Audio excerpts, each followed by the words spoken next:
سلامونه او درنښت د جیم آنلاین زده کړې اکیډمۍ ډیرو درنو ملګرو او د جیم سکالرشپ د صفحې درنو مینوالو هیله ده چې ټول ښه اوسئ. د ملګرو په پوښتنه یې کړې وه چې وټ از ریکمنډیشن لیټر، سپارښتنلیک یا غوښتنلیک څه ته ویل کیږي.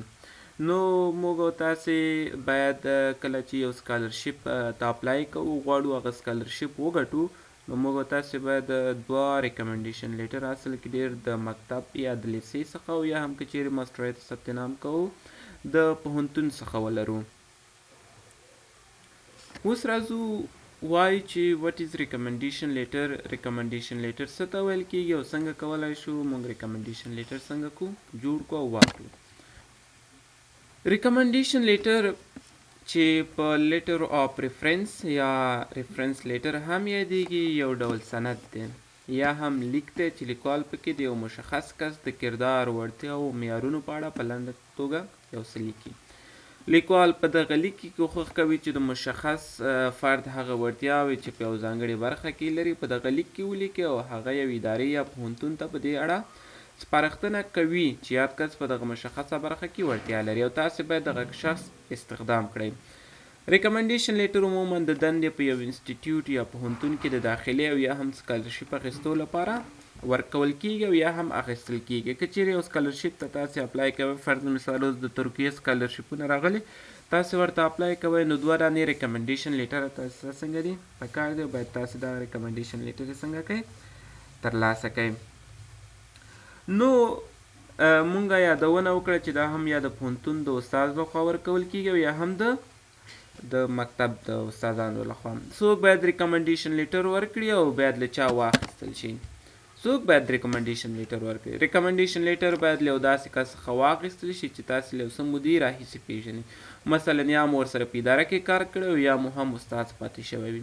ریکمنډیشن لیټر کې باید څه ولیکل شي؟ د دې ترڅنګ باید تاسې ریکمنډیشن لیټر په پیل کې باید اخیستونکي نوم، پوهنځي او پوهنتون یادونه وشي، یعنې داسې ولیکل شي چې دغه لیک هغې ته په کابل پوهنتون ماسټرۍ کې د داخلي لپاره ورکړل شو.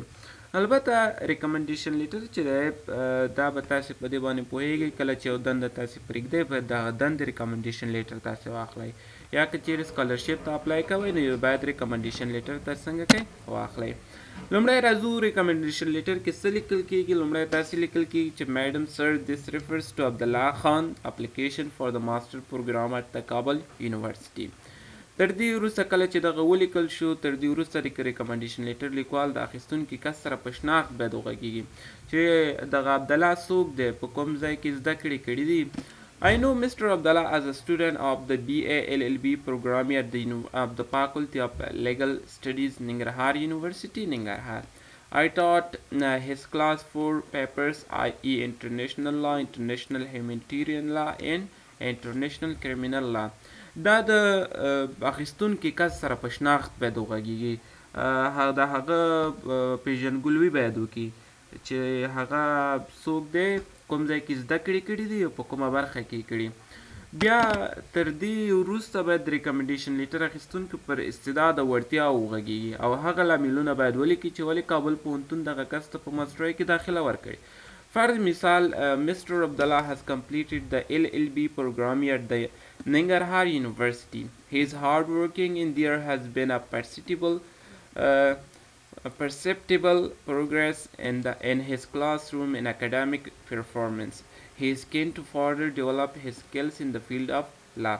Admission LLM program at Kabul University would give him an opportunity to further his understanding of law. I am of the view that he has the ability to develop necessary skill to participate in the program.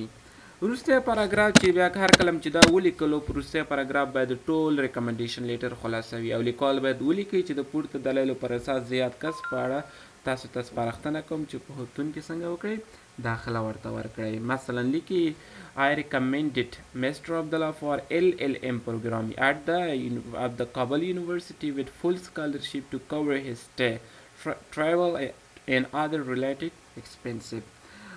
باید یو یادونه بله چې یادونه ریکمنډیشن لیټر باید په رسمي پاڼه کې ولیکل شي او په پای کې د لیکوال لاسلیک هم وي او د اړوند ادارې لخوا هم ټاپه شي.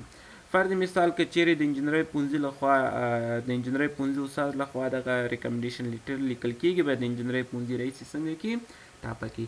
لیکوال کولی شي خپل سکین شوی لاسلیک د ریکمنډیشن لیټر په پای کې ورکړي او همدا ډول د لیکوال سره د اړیکو نیولو لپاره د ریکمنډیشن په پایل کې د هغه موبایل شمېره او ایمیل ادرس هم ورکړل شي.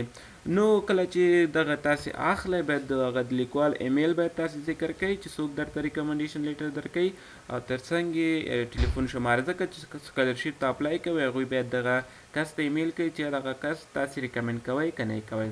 نو هیله ده چې معلومات مو خوښ شوي وي او بیا په راتلونکي کې ترېنه استفاده وکړئ. کور مو ودان، خوشحاله اوسئ.